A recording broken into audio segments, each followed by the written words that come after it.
नमस्कार दोस्तों। आज संसद में सामान्य प्रक्रिया यानी संसदीय प्रक्रिया जो धारा अनुच्छेद 118 यानी आर्टिकल 118 में प्रावधानित है उसके बारे में आपको जानकारी देते हैं, यानी कि संसद में कौन कौन सी प्रक्रियाएं अपनाई जाती हैं। संविधान के अनुच्छेद 118 के अनुसार इस संविधान के उपबंधों के अधीन रहते हुए संसद के प्रत्येक सदन द्वारा स्वयं अपनी प्रक्रिया और कार्य संचालन के लिए नियम निश्चित करती है। जैसे प्रश्नकाल क्वेश्चन आवर सामान्यतः प्रतिदिन संसद के दोनों सदनों में बैठक के पश्चात कार्रवाई का प्रथम घंटा प्रश्नकाल होता है, जो दोपहर 12 बजे से 1 बजे तक होता है।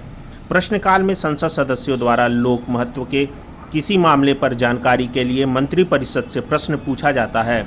यह प्रक्रिया सर्वप्रथम इंग्लैंड में 1721 में शुरू हुई थी। भारत में संसदीय प्रश्न पूछने की प्रक्रिया सर्वप्रथम 1892 में भारतीय परिषद अधिनियम में शुरू हुई थी। संसद में पूछे जाने वाले प्रश्न विभिन्न प्रकार के हैं, जैसे तारांकित प्रश्न स्टार्ड क्वेश्चंस। जब प्रश्न पूछने वाला सदस्य सदन में तुरंत उत्तर चाहता है तो वह प्रश्न के शीर्ष पर तारा लगा देता है, अतः इसे तारांकित प्रश्न कहा जाता है। तारांकित प्रश्न का उत्तर तुरंत मौखिक रूप से दिया जाता है तथा इसके संबंध में पूरक प्रश्न भी पूछा जा सकता है। कोई प्रश्न तारांकित माना जाए या अतारांकित, इसका निर्णय यथास्थित अध्यक्ष या सभापति द्वारा किया जाता है। अतारांकित प्रश्न का उत्तर लिखित रूप से दिया जाता है, अतः इसमें पूरक प्रश्न नहीं पूछा जाता है। इसमें संबद्ध मंत्री प्रश्न का लिखित उत्तर सदन के पटल पर रख देता है। अल्प सूचना प्रश्न का संबंध किसी लोक महत्व के तात्कालिक मामले में होता है, जो साधारण प्रश्न के लिए निर्धारित 10 दिन की अवधि के बजाय कम समय की सूचना पर पूछा जाता है और इसका उत्तर साधारणतया मौखिक दिया जाता है। पूरक प्रश्न, जब मंत्री द्वारा किसी प्रश्न का उत्तर दिया जाता है तो उस उत्तर की किसी बात को लेकर जो प्रश्न पूछा जाता है उसे पूरक प्रश्न कहा जाता है। ध्यातव्य है कि तारांकित प्रश्न के पूरक प्रश्न पूछे जा सकते हैं। विभिन्न मंत्रालयों से संबंधित प्रश्न को पूछने के लिए सप्ताह में अलग अलग दिन नियत किए जाते हैं। गैर सरकारी सदस्यों से पूछे जाने वाले प्रश्न, संसद में मंत्रिपरिषद के सदस्यों के अतिरिक्त अन्य सदस्यों से पूछे जाने वाले प्रश्न को गैर सरकारी सदस्यों से पूछा जाने वाला प्रश्न कहा जाता है। उल्लेखनीय है कि जब कोई गैर सरकारी सदस्य किसी विधेयक, संकल्प या किसी कार्य के लिए उत्तरदायी होता है तो उसके संबंध में प्रश्न पूछा जा सकता है। आधे घंटे की चर्चा, जब किसी पर्याप्त लोक महत्व के मामले में किसी तारांकित, अतारांकित या अल्प सूचना प्रश्न द्वारा संसद में उत्तर दिया गया हो तथा उत्तर में कोई ऐसा तथ्य अंतर्विष्ट हो जिसका स्पष्टीकरण आवश्यक हो, तो ऐसे तथ्य को संसद में चर्चा के लिए रखा जाता है। सामान्यतः ऐसी चर्चा बैठक के अंतिम घंटे, आधे घंटे यानी शाम 5 बजे से लेकर शाम 5:30 बजे के बीच की जाती है, अतः इसे आधे घंटे का चर्चा भी कहते हैं।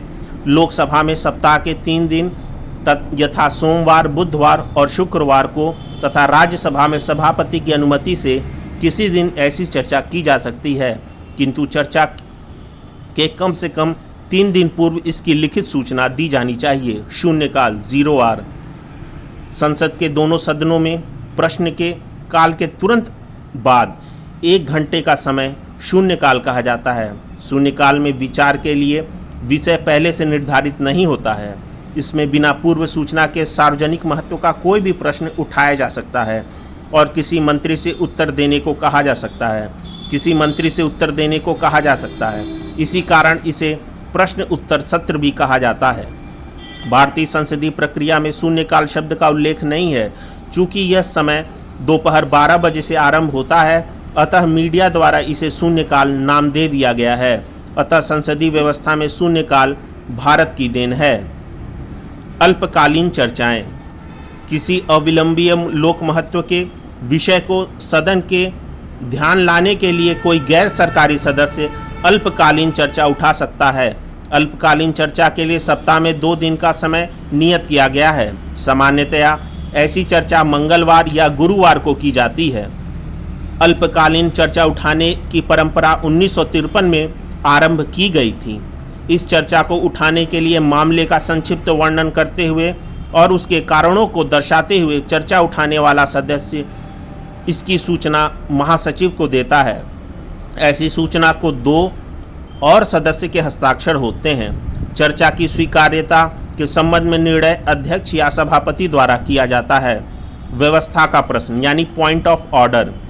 जब संसद में किसी कार्रवाई के दौरान संसदीय प्रक्रिया के किसी नियम का उल्लंघन किया जाता है, तब संसद का कोई सदस्य व्यवस्था का प्रश्न उठा सकता है। यह एक असाधारण प्रक्रिया है क्योंकि इसके उठाए जाने पर सदन की कार्रवाई निलंबित हो जाती है तथा जो सदस्य उस समय बोल रहा होता है उसे अपना भाषण रोकना पड़ता है। कोई प्रश्न अव्यवस्था का प्रश्न है या नहीं, इसका निर्णय पीठासीन अधिकारी द्वारा किया जाता है। धन्यवाद। और भी जानकारी प्राप्त करने के लिए मेरे चैनल को सब्सक्राइब, लाइक और शेयर करें। बहुत बहुत धन्यवाद।